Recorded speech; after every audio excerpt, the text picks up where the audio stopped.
Have you ever tried to picture how an AC works? It's pretty cool, so let's take a look. This is an Amana split system.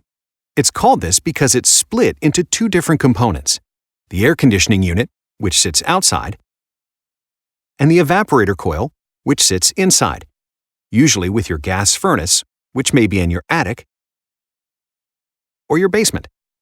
The outside unit compresses and circulates the refrigerant to the evaporator coil, which is inside your home.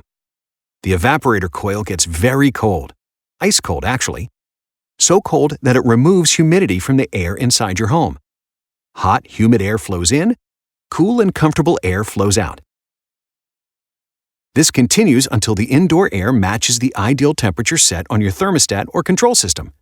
You get the picture. To learn more, visit our website. Amana.